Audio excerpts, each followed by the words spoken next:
My wife brought her lover into our bedroom and told me I was too weak to leave, so I disappeared and let her life self-destruct. I was standing in our kitchen at 2 p.m. on a Tuesday, clutching a grocery bag of lemons I'd picked up because Chloe mentioned she wanted to make salmon. I wasn't supposed to be home. A massive power outage at the office had sent us all packing for the day. But when I walked through the front door, I didn't find a quiet house.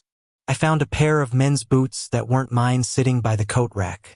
I walked toward our bedroom, my heart feeling like a cold stone in my chest, and I saw them. My wife was sitting on the edge of our bed, fully dressed, laughing while a guy I'd never seen before, a gym rat type with a tribal tattoo snaking up his neck, was lounging against our headboard. I didn't yell. I didn't throw the groceries. I just stood in the doorway, paralyzed by the sheer audacity of it. Chloe didn't jump up in a panic. She didn't try to hide him. She just looked at me with this chilling, crooked smirk that made my skin crawl. She looked at the guy, then back at me and said, "Oh, look, the provider is home early. Go back to the kitchen, David. We're busy." I asked her who he was and why he was in our bed, my voice trembling in a way that I hated. She stood up, walked right over to me until she was inches from my face, and whispered so the other guy could hear, "He's my new boyfriend, David. And honestly, I brought him here because I knew you'd find out eventually, and I knew you wouldn't do a damn thing about it. You're too weak to ever leave me. You're too scared of being alone. That's why I can do this." The guy on the bed laughed, a low, mocking sound that felt like a slap. Chloe patted my cheek like I was a loyal dog and told me to go get her a glass of water. In that moment, I realized that for 6 years, I hadn't been a husband. I'd been a doormat she used to keep her feet clean while she walked through the mud. I didn't say another word. I turned around, walked out of the bedroom, and went into the garage. I didn't get her water. I grabbed 4 large suitcases I used for business trips and started throwing my life into them. I wasn't crying. I was focused.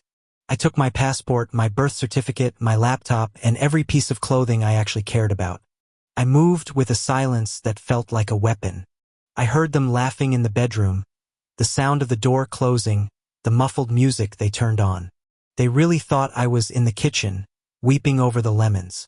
I loaded my car, went back into the house one last time, and took the spare set of keys to the house and the car she drove, which was in my name.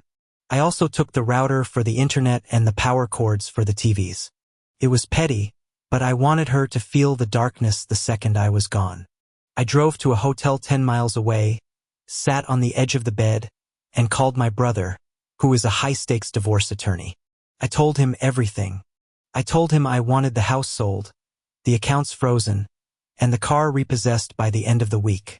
Chloe didn't even notice I was gone for 4 hours. Her first text was, "Where's my water?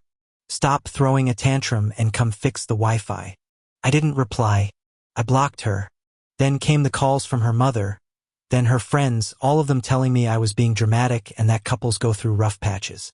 I realized then that she had been laying the groundwork for months, telling everyone I was unstable and emotionally distant to justify whatever she decided to do. But she forgot one thing.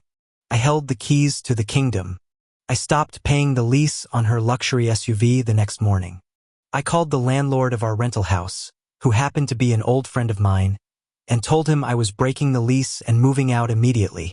Within 72 hours, the weak man she mocked had erased her entire support system. The guy with the neck tattoo?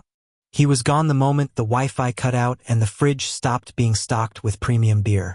Turns out he was only there for the lifestyle I provided, not for her. By Friday, Chloe was served with divorce papers at a house that was legally no longer hers, and her car was towed from the driveway while she stood there in her bathrobe screaming at the driver. Her life collapsed at a terrifying speed. Because I had been the one paying for her influencer lifestyle and her credit cards, she had no savings of her own. Our mutual friends, the ones who had initially taken her side, quickly vanished once the truth about her bringing a lover into our home came out. Nobody wants to be friends with the person who brags about their spouse being too weak to stop their cheating. She tried to move in with her mother, but her mother had already moved into a retirement community that didn't allow long-term guests. 6 months later, I was sitting in my new apartment, overlooking the city, drinking a glass of wine and enjoying the silence. My phone buzzed. It was an unknown number. I normally don't answer, but something told me to check the text. It was a photo of a grimy, flickering neon sign for a roadside motel. Below it, a message. David, please. I'm at the Elms Motel. I have nowhere else to go. He dumped me for a 20-year-old and took my last $500. I haven't eaten a real meal in 2 days. I was wrong. I was so wrong about you. You weren't weak.